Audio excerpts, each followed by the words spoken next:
À partir de 2019, le secteur de la téléassistance entre dans une phase de turbulence. Cette future tempête, d'une durée de 5 à 7 ans, va rabattre les cartes du secteur de la téléassistance avec des acteurs qui vont disparaître.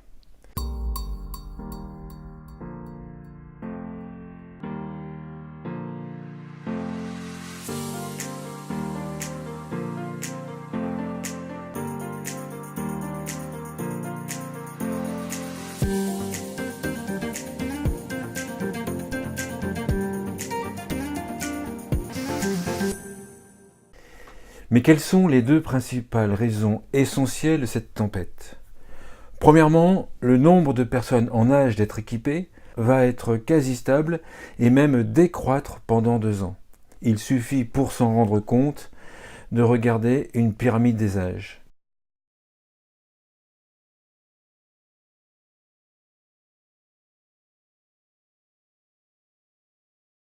De plus, l'euphorie de la Silver Economy, avec de nombreuses conférences qui vous expliquent que c'est un Eldorado, a tendance à vous focaliser sur l'horizon 2030 et à nous détourner de la réalité du court terme.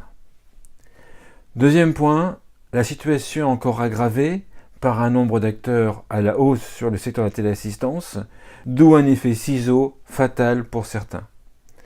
Autrement dit, nous allons vers un gâteau plus restreint, avec plus d'acteurs à table et d'une valeur inférieure.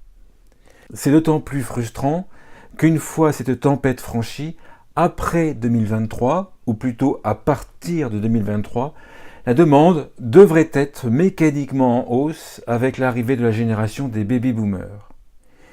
Il s'agit donc de tenir 5 ans sans être affaibli, car d'autres acteurs ne manqueront pas de s'inviter sur le marché de la téléassistance au bon moment. Ainsi, trouver des relais de croissance solides sur le court terme rapidement est nécessaire.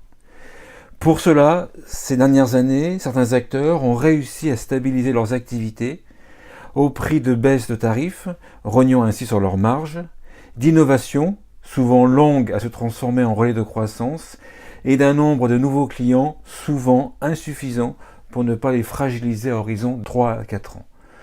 En effet, la durée de vie entre guillemets d'une téléassistance est d'environ 4 ans, et chaque acteur doit renouveler son parc au minimum de 25% chaque année, et vous vous rendez compte, si vous étudiez correctement le marché de la téléassistance, que la plupart des téléassisteurs sont en deçà du seuil de 25%.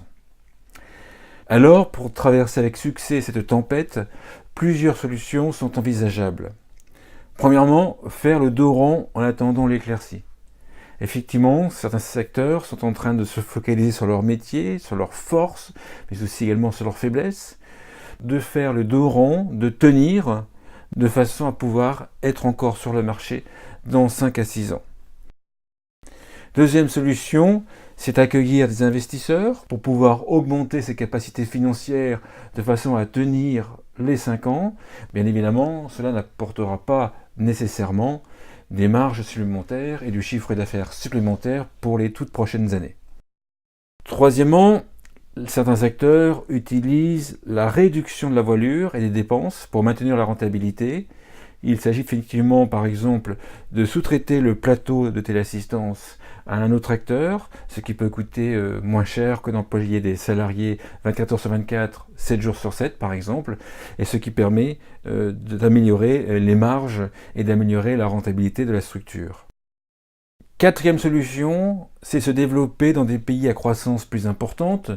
On peut par exemple se développer dans des pays comme l'Allemagne par exemple, qui est un pays qui a une pyramide des âges qui est différente de celle de la France et qui va voir croître automatiquement le nombre de personnes de plus de 80 ans à plus court terme que la France.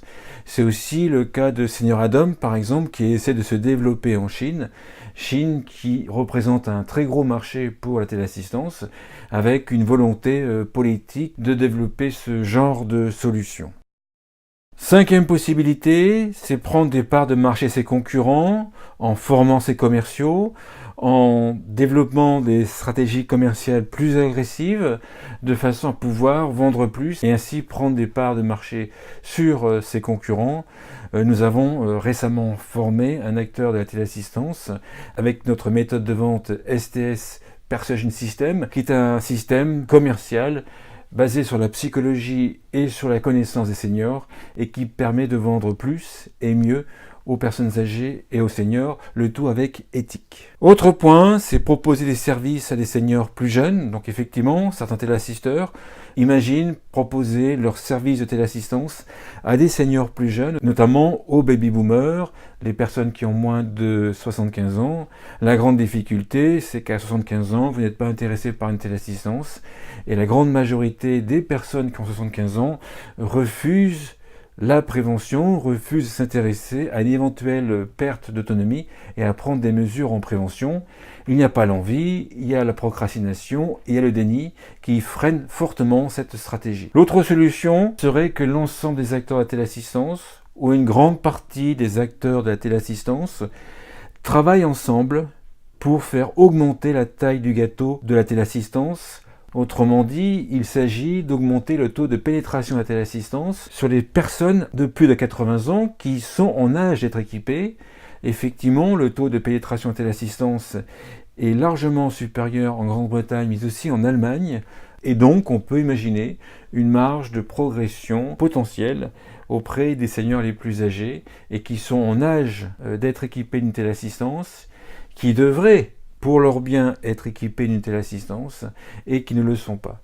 Ceci dit, cette dernière solution, bien sûr, demande à des acteurs qui n'ont pas forcément l'habitude de vraiment travailler ensemble pour développer des stratégies de communication, pour développer des stratégies commerciales, de façon à pouvoir augmenter le taux de pénétration de la téléassistance sur les personnes âgées.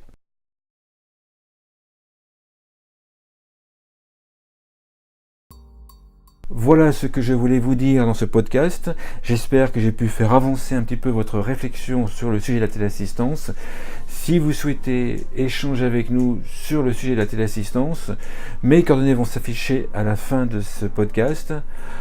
En tout cas, d'ici là, je vous remercie beaucoup d'avoir écouté ce podcast jusqu'à la fin. Merci beaucoup et à bientôt.